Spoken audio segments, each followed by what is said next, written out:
Most people in the world have. And this is a panel just to talk about that a little bit. And I don't know what you're going through. I know all of you may be going through unique things that I would never understand. Maybe I've gone through a struggle that you've never understood. You know, you wouldn't be able to understand because we're not on that level. But one thing we can all say is everybody all the time is going through something. And you may be hurt in your life because of abuse from someone, and I'm not talking just physical, I'm talking about mental abuse too, emotional abuse, which happens not only, we talk about at conventions a lot bullying at the school, but what if bullying happens at home? You know? Okay, cool, we'll wait. No, you go ahead. What if bullying happens at home? You know, your parents giving you a hard time, making you feel bad, and sometimes their concern is kind of offensive, you know? Why do you like things like that? You're wasting your time. Things like that. Is this the bad mic from yesterday? I think it might be. So, there are people in our lives that, you know, they're meant to love us, but they kind of hurt us sometimes. And maybe they don't even realize that they do. Maybe you're hurting right now. Here's some statistics for you. 71% of students report incidents of bullying as a problem. 71% of kids. 19.2 million Americans have a social anxiety disorder, which means being in a room of people like this, or the thought of standing up in front of a person or people like this is horrifying to them. The shakes, nervousness, you know. 121 million people are living with some type of depression. Between 2 and 3 million people with low self-esteem are engaging in negative activities like cutting, bullying, smoking, drinking, eating disorder. Hi. Oh, thanks. 2. Thank you. I'll drink these. Aw, that's so nice. Thanks. That was amazing. They're like angels. Like, oh, water. All right, 15.5 million children in the U.S. live in families where violence has occurred at least once in the past year. Now, I'm not trying to make you depressed, but I wanted to show you this stuff because maybe you're the only child. Maybe you don't have any friends in school. Maybe you walk around every day and you feel alone. You feel like nobody understands. Maybe you're the only overweight person in your group of skinny friends. I hate that feeling. I hate it. I've been there. You know, maybe you're the only thin person in your group of bigger friends and you get teased all the time. People are mean to you, like, skinny, why do you think you look ugly? You know, things like that. That happens every day. Maybe you're a cutter. Maybe you're dealing with these things in a negative way. So I'm here to tell you that you're not alone. Look at these statistics. You are not alone. And I feel like that's one of, I think this is the bad mic. Can you give me the other mic, please? It's right there. Look it, she's back. Thank you. See, I told you. Angels. I know a lot of that feeling, you know, that low self-esteem feeling coming from the feeling of being, you know, nobody understands me. And I want you to know that people do understand. People are there and they're going through that with you. You need to understand that when people are mean to you, it's not because there's something wrong with you.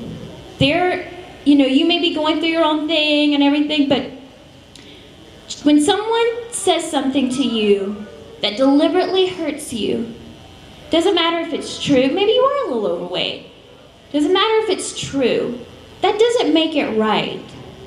And just because maybe it's your dad or your mom saying those things to you, that doesn't make them right. And to feel hurt by that is totally okay. And you should be hurt by that. Because if someone's mean to you, it's gonna hurt. And you need to own that feeling. Don't try to suppress it. And, you know, I say use weight as an example a lot because I used to be really overweight. My highest weight was 189, and that was right out of high school.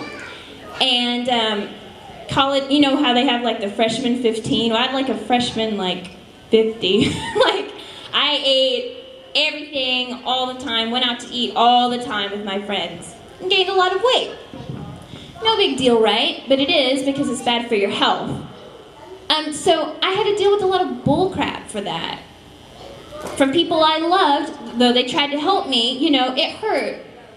And I didn't feel attractive. And I remember feeling, if I just lost the weight, if I just lost the weight, everything in my life would be okay.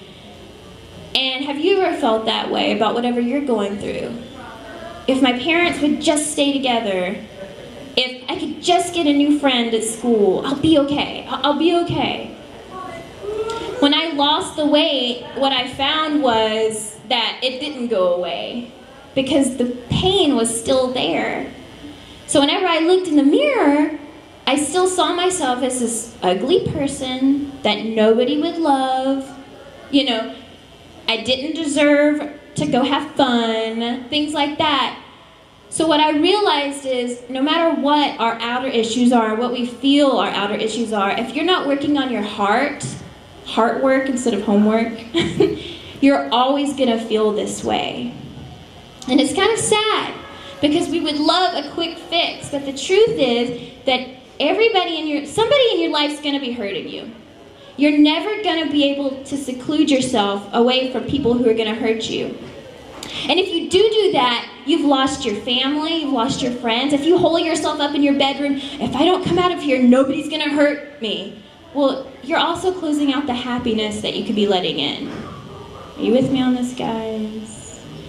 Okay, it's deep stuff. So people will love you, people will hate you, and none of it will have anything to do with you.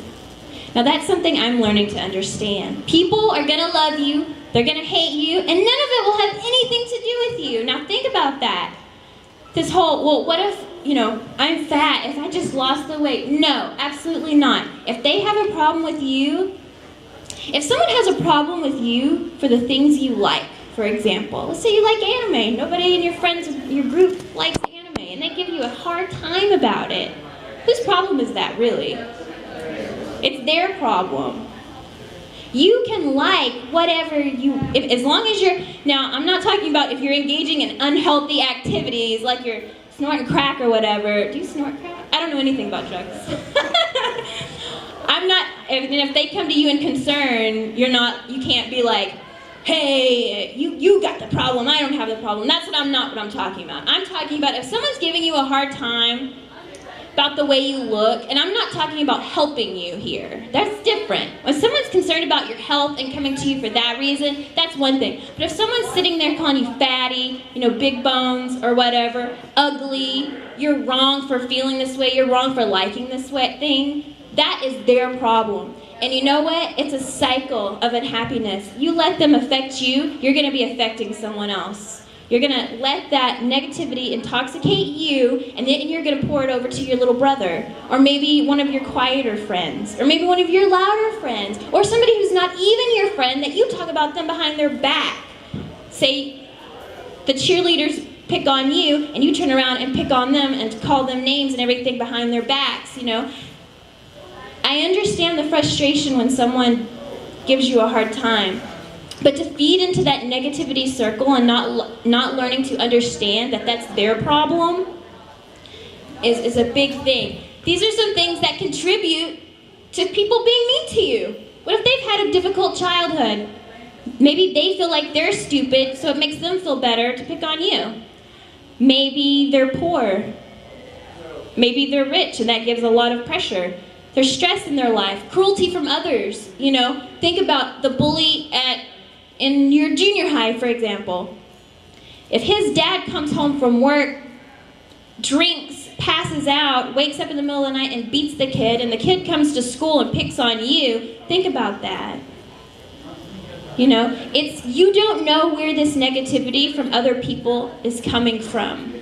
They are not right to take it out on you, but you have to understand that it's coming from a place that doesn't even involve you. So to hate them for that is just feeding into that cycle of hate, and you don't want to get into that. We always hear about bullies at school, but what about bullies at home or in our own minds? So, cycle of hate leads to more hate, more cruelty, more sadness, and alienation. I've had friends that pull themselves from each other. You know, my boyfriend, for example, has gone through depression at a point in his life. Right now he's in medical school and his mother just died. And the easiest thing for him to do is to sit in his bedroom by himself and study and not talk to anyone. And I'm having to learn to pull him out and get into the real world again because he's driving people away that love him. Is your anger pulling you away from people? Is your sadness? Is your lack of self-confidence keeping you from being the person that you know you are? That's not fair to yourself. You deserve better than that.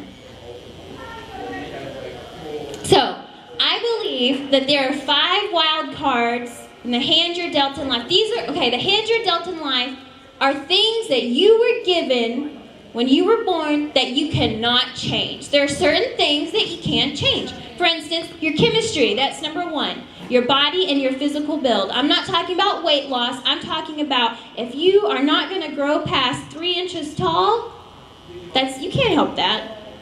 You know, if you're predisposed to certain conditions or a sickness, you can't help that. There's certain chemistry things that you cannot help. So don't let that hold you back. Whoop. Yeah. Well, what if you think you were born the wrong gender? What if you consider yourself transgender?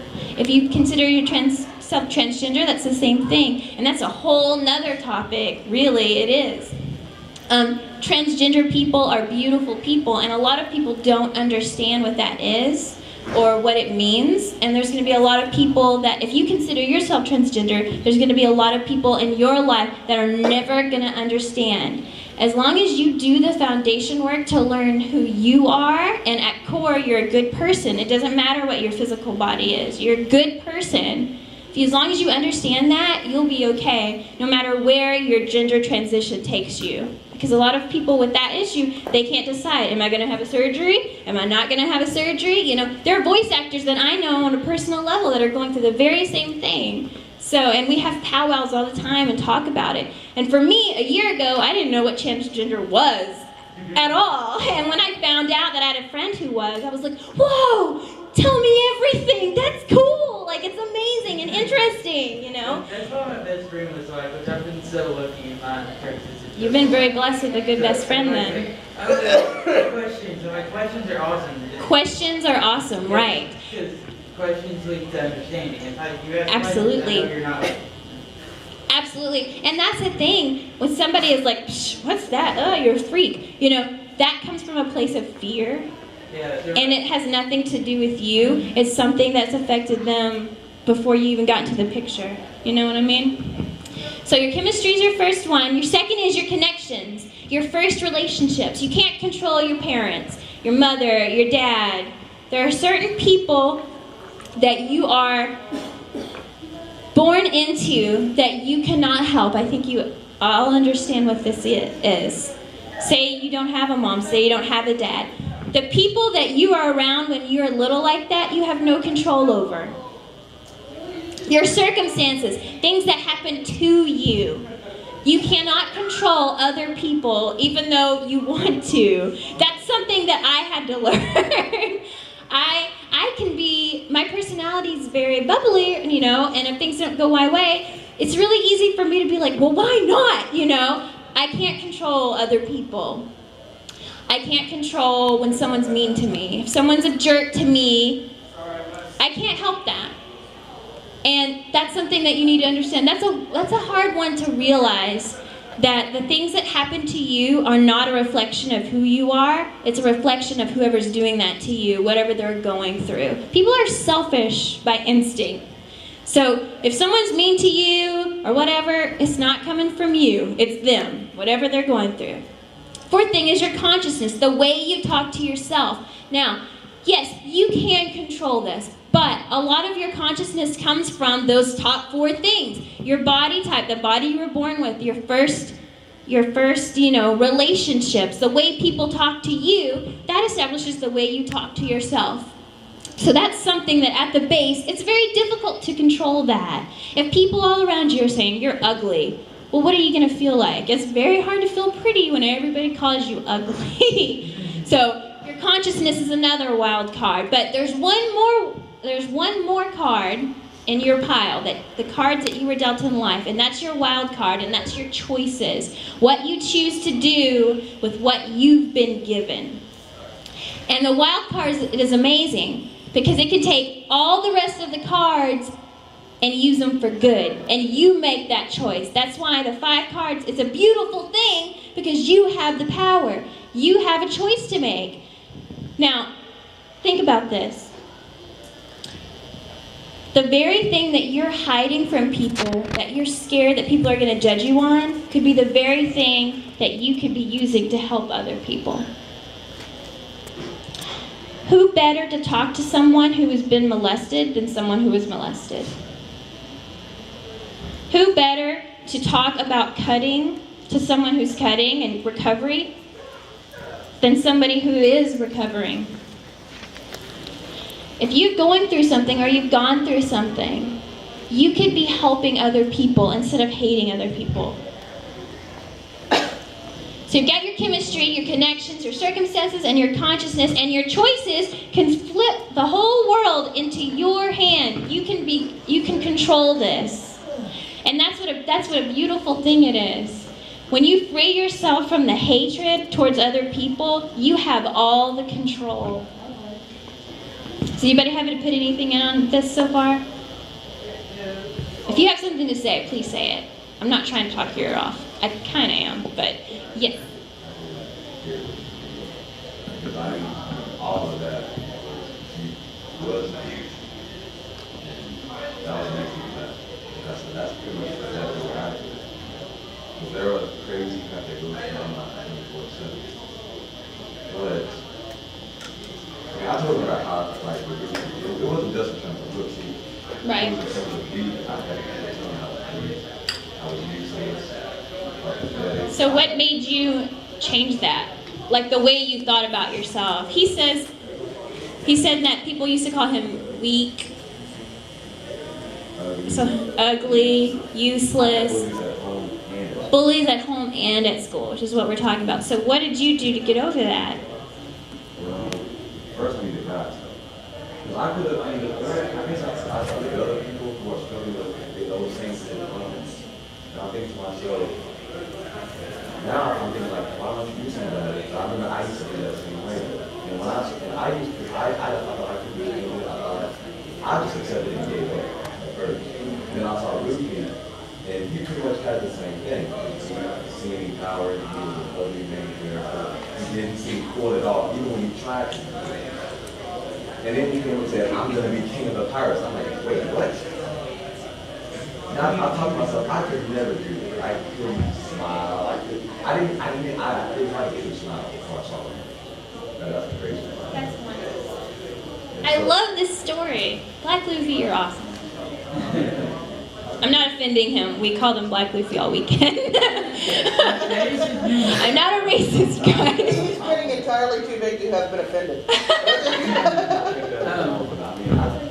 Because when I saw that, I thought, I have to talk to God about this. I'm like, because I felt something, I don't know if it was God or anything, but I know something told me, like, that's how I felt. That's how I should look at myself. In fact, half the common reason in life he calls himself. That's also true for me. That's awesome. And I thought to myself, I gotta be more optimistic. I can't just sit around dwelling on what I can't change. Exactly. And that's a daily choice. That's a daily struggle. Especially if you've grown up, people treating you like garbage. You know, you're gonna feel positive one day, and the second someone says something else, it's so easy to get back into that hole again. It's a constant reminder of yourself, of your self-worth. Absolutely. Thank you for sharing that. Yeah? What's up? Actually, I was going to say, one really awesome thing is that Desiree was actually a woman's like person. A lot of other female anime characters I've always looked up to have always been people that like really helped me with understanding gender identity. I always knew that was that way. And because I grew up in like an extremely Christian kind of like. You have a very unique situation, for sure. So that's one person that really helped. Like, understanding the gender identity. Like, yeah, I am like her. So. Absolutely, absolutely. It's so interesting. I love it. And I've got some transgender friends that had a hard time with Christian family. So I'm a Christian. So as a Christian, I'm telling you, if any Christian has ever made you feel confused or unwelcome, I'm sorry for that, because I was wrong. No, we didn't want to do that at your As a Christian, I mean, if we're going to go into this, let's talk into that right now. I am a Christian. That gives me a lot of hard decisions to make sometimes. And with my industry, if you are a Christian, it's kind of like a, what? Why are you saying that? Why are you saying it out loud or whatever? I've had fellow voice actors, say, I don't want to spend time with Tia because she's a Christian. And they don't even know me. Yeah. So that's the thing. It's like people tend to look at Christians as bullies, and a lot of them are. I'll say that right now. A lot of them are, and judgmental. But that does not speak for everyone. And a lot of Christians have to deal with a lot of crap because of that. I had to.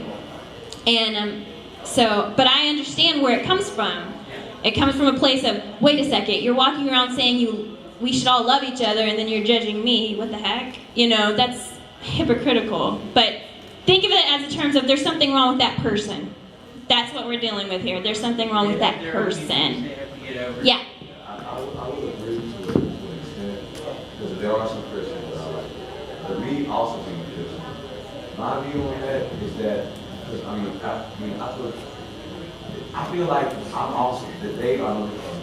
Mm-hmm. They have a problem with their situation, but in my eyes, I'm like, I thought to myself, this had to play that. That's what you think. I thought to myself, this is God's fault. That's basically, in my eyes, that's what they're saying. This is God's fault, and God is going to give me the life and make me say that. But then I realized, if you call yourself a Christian, why are you going to blame God? Well, these are the colors you will build. What are you going to do? Right. Don't blame God. Ask the right questions. A lot of people ask, why me? Well, why not you? You know what I'm saying? Like, say you were born and you can't walk, and you spend your life saying, why me? Why would this be me? You would have not been put in this situation if you could not use it to help other people. Exactly, that's what I'm saying. Just flip the question. Why not you? Why? Exactly. Yeah, honey. You had the choices page up there a little bit ago, and one of the things a lot of people don't realize is that you were saying, you make a choice every day. If you make the choice every day, you wake up and say, today is going to be a good day. I am going to view all that happens to me through a positive scope. It's a very, very powerful thing to just take hold of how you're going to interpret things, and make them all your own. Also, to remove negative words from your internal vocabulary. It takes a lot of work, but it is vital, and it truly changes every single thing and how you perceive every single thing in your life. Absolutely. And that's one thing that's, you brought up a good point, and for a moment there I thought about, have you ever been sad in your life and people are like, why don't you just get over it? If you're unhappy, why don't you just be happy? If you can't talk in front of a crowd, just talk in front of a crowd, get over it. I wish it was that easy. I wish it was that easy to be like, oh, really? There's something wrong with me? Let me just flip this switch. I'm good. I wish it was that easy. A year ago, I would not have been able to sit in front of you and talk. Because I'm very, unless I really know you, I'm shy. And so I'm coming out of that shell, I think that's awesome that you're doing this. Well, thanks. I love doing it. The more conventions I go to, the easier it gets, obviously. But it's one of those things that the way you talk to yourself, you can't just turn that off. But if you consciously, it's kind of like working out your muscles. You just got to start somewhere. And the more you work out, the easier it gets, and then you up your weights and all this, and it gets stronger and stronger. Well, heart work is the same type of thing. You have to maintain it. You have to maintain positivity in the way you talk to yourself. Because if you don't, the next person that says, hey, you're dumb, that's gonna wreck you. Yeah. The hardest thing about retraining your internal dialogue is actually keeping yourself from saying, oh, I messed up again, talking to myself. That's a very good one. It's the hardest part right there. Oh, I said I was stupid. I'm so stupid. Yeah. So it's just like, one of my biggest problems was I was very active in sports and such when I was younger. Mm-hmm. When I got to high school, first day of high school practice, I completely jacked up my shoulder and my neck. Oh, what were you playing? Wrestling. Oh, man. First day, and it wasn't, I didn't realize it, and that's what makes these things so detrimental. You don't realize it until it's really hard to fix. Right. And I spent 2 years going through, you're too weak, Peyton. Why are you so weak? Why can't you, like, I'll just get thrown there. I would literally, I'd be squatting 200 and something pounds with no sweat, but I couldn't lift 100 pounds with my arm. Wow. And And I bet that did a lot of damage mentally, you know what I mean? Feeling that weakness and stuff. it's like, yes, my shoulder's better now, but the mental thing, but I still feel myself like trying to be really careful with my shoulder, even though I've gone through 3 physical therapy sessions. It's any type of pain, be it mental or physical, there's going to be lasting effects no matter how much you go through. Those scars run deep. And it's weird that the deepest scars are the ones you can't see. Yeah. Well, to relate to his physical problem, I was hit by a motorcycle when I was in 7th grade, and before then I used to be able to put my legs behind my head, and I had a lot more legs. I was a little more stretchy and more energetic and whatnot, but ever since the motorcycle hit me, I still feel the aches, still feel the pops and aches, and my neck and back, and they never gone away no matter how many physical therapies I've had. And to police at home, I had a great childhood at first, but when we moved, because when we moved to Collinsville, it's a small town in Oklahoma, nobody knew me, so nobody cared to even know who I was, so it's invisible. And somewhere along the road with 6th grade, there was just some random guy decided to be my arch nemesis and made me throughout the entire middle school year. And things never even got better until 9th grade. So you just had a really hard time all the way through different things. You know what's ironic is my stepmother even hit me 4 times about a year or 2 ago, and no matter how many times I try to let him go, and every time I mention it to myself, my stepsister hears it, she says I'm full of BS, and I should get over myself, but it's like just the little things that always remind me of it. And it's one of the reasons why I'm disappointed stepmother. One of the reasons why I never had a social life was because of school and that, so just had in my room all the time. And Right. But when in 9th grade I met my friends, I started coming to this stuff, the conventions in 2011 in TNT. Changed my life ever since in other ways. Mm-hmm. What about it? So it's funny because it's like when other people punish you, you punish yourself. Other people call you weak, you believe it, and you punish yourself. Like, the way people talk to themselves, I would not wish on my worst enemy. Like, you are people are mean, but you are the worst one to yourself. And once you free yourself of that kind of treatment, it's, people love to say, I like to say, free at last. It's so liberating to know that you're in control. And all these outside things don't have the control. You have the control. I started to keep a happiness journal. At night, I have a journal that I write down things I'm thankful for that day. And it's so hard not to write bad stuff. Like, it was cool until this happened, you know. No, that's not allowed in the happiness journal. It's only things I'm happy about and thankful for, because I realize that, you know, it's so easy for us to get wrapped up in the negativity of the day, but when we have something right there that we're writing out the things we're thankful for, you're going to bed happy. Yes, always go to bed happy. Don't go to bed happy. I actually did that too one time when I was, I think like a month or two ago, a good coworker of mine gave me this video called The Secret or something like that. Where it was mostly just showing you how to think about the things you attract in your life. Like if you're thinking negative, you attract negative things. That's If you true. think positive, you attract positive things. And one of them was talking about love and whatnot. Let's love yourself and love everyone around you, even though some people don't love you or not. And I think we've all been to that point where we're like, all right, tomorrow's gonna be different. And we go to sleep, and our alarm wakes up, and then we hit snooze, and then we go back to sleep, and then we get up.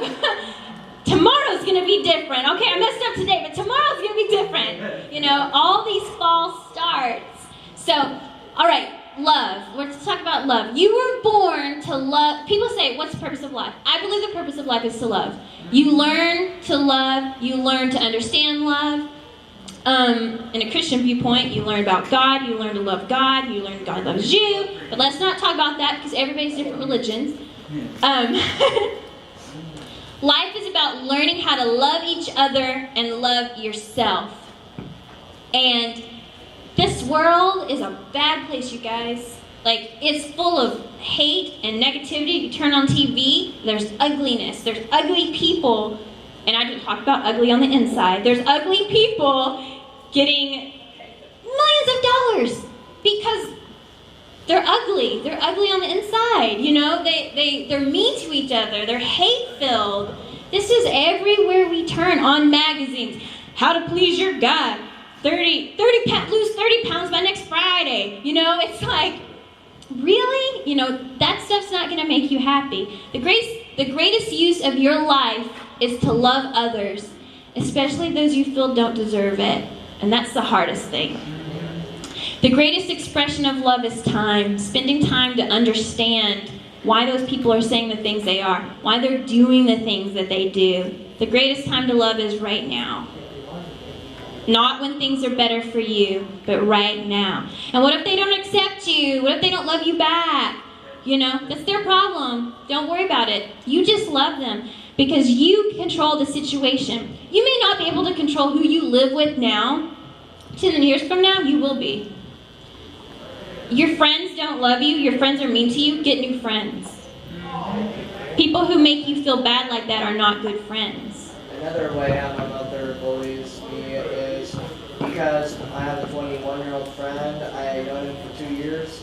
He's now a father. My mom says we have nothing in common, but we have such a strong bond when it comes to church and whatnot. But lately, that's the only way we ever get to hang out, because since he's started working and getting ready for his baby to be born, and now that he's officially a father, we just don't really hang out anymore because he's living the daddy lifestyle.